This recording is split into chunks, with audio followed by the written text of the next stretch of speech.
Hello everyone, myself Nisha Goyal. Welcome to my YouTube channel.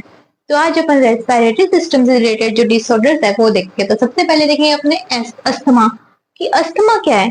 अपन अपने आसपास अपन ने देखा होगा कि बहुत से ऐसे पर्सन है जब वो सांस लेते हैं, मतलब जब वो रेस्पिरेशन करते हैं तब उनके अंदर अपने को ना रेस्पिरेशन के साथ साथ उनके अंदर विजिंग साउंड, मतलब सीटी बजने की जैसी आवाज सुनाई देती है ना, विजिंग साउंड सुनाई देती है। ये किसका करेक्टर है? ये अस्थमा का करेक्टर है।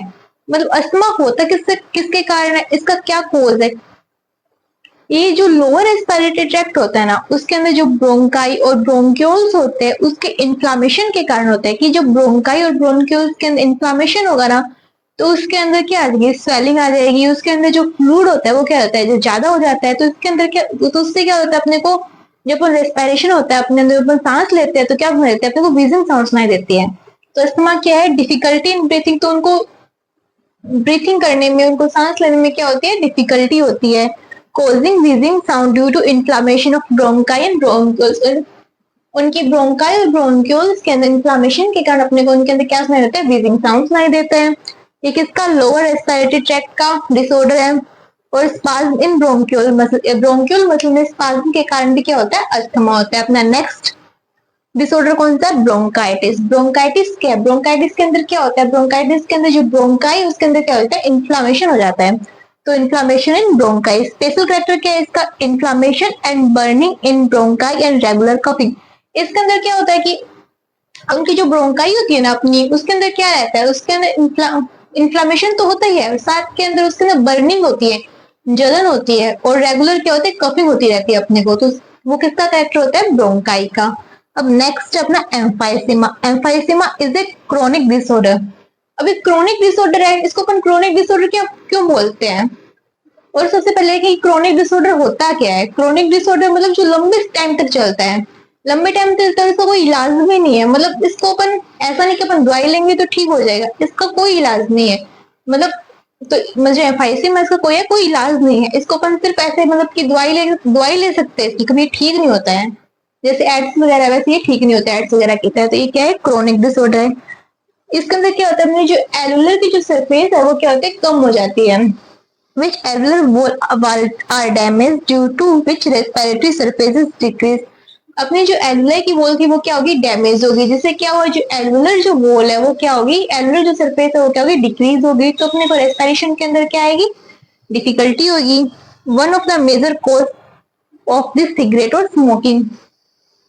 मतलब जो पर्सन स्मोकिंग करते हैं ना उसके अंदर ये ज्यादा देखने को मिलता है। तो उसकी जो एलुलर सरफेस है वो क्या होता है? डिक्रीज हो जाता है स्मोकिंग के कारण। क्यों?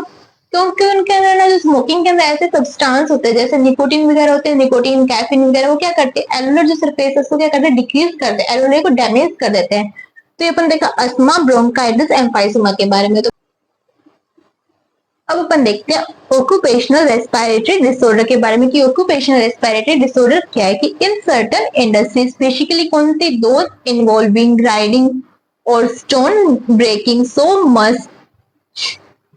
so much dust is produced that the defense mechanism of the body cannot fully cope with the situation।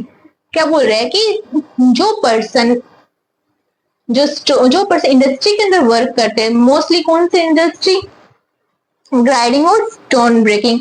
मतलब कि स्टोन को ग्राइंडिंग करते हैं, स्टोन को उसको ब्रेक करते हैं, उसके अंदर क्या होता है? जो डस्ट पार्टिकल है वो निकलते हैं। तो so much dust is produce that the defence mechanism body can not fully cope with this situation. तो डस्ट पार्टिकल के साथ अपन लंबे समय तक कांटेक्ट में रहते हैं तो क्या होता है? उससे अपनी जो बॉडी है वो अपनी, मतलब जो बॉडी है वो अपनी प्रोटेक्शन नहीं कर पाती। अपना जो अपना जो इम्यून सिस्टम है वो लॉन्ग टाइम तक इसके एक्सपोजर के अंदर रहने से, कॉन्टेक्ट के रहने से अपना जो इम्यून सिस्टम वो क्या होता है? डाउन हो जाता है, डिक्रीज हो जाता है। अपनी इम्यूनिटी इतनी स्ट्रॉन्ग नहीं रह पाती है। तो उससे क्या होता है? अपने को ये डिसऑर्डर हो जाता है। मतलब अपनी जो बॉडी है वो, अपने जो defence mechanism of the body can not fully cope with this situation. मतलब अपनी जो बॉडी है वो इस सिचुएशन से अपनी जो रक्षा है वो नहीं कर पाती है। Long exposure can give to inflammation leading to fibrosis and thus causing serious lung damage। कि इसके लंबे समय तक इसके एक्सपोजर में रहने पर, कांटेक्ट में रहने से क्या होता है? इसमें अपनी जो रेस्पिरेटरी जो सिस्टम है उसके अंदर क्या होगा? इन्फ्लामेशन होगा और क्या होगा? फाइब्रोसिस होगा।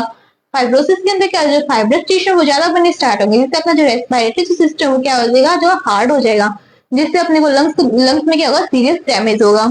Workers in such industry should wear protective mask. तो उसका जो अपने इसका प्रोटेक्शन है वो कैसे कर सकते हैं, तो इसका प्रोटेक्शन कैसे किया जा सकता है कि जो वर्कर्स इन इंडस्ट्री के अंदर काम करते हैं उनको क्या करना चाहिए, उनका मास्क का उपयोग करना चाहिए, उनको मास्क का यूज करना चाहिए।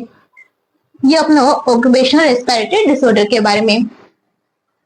Thanks to watching my video अच्छी लगी तो उसको लाइक करें, शेयर करें, सब्सक्राइब करें।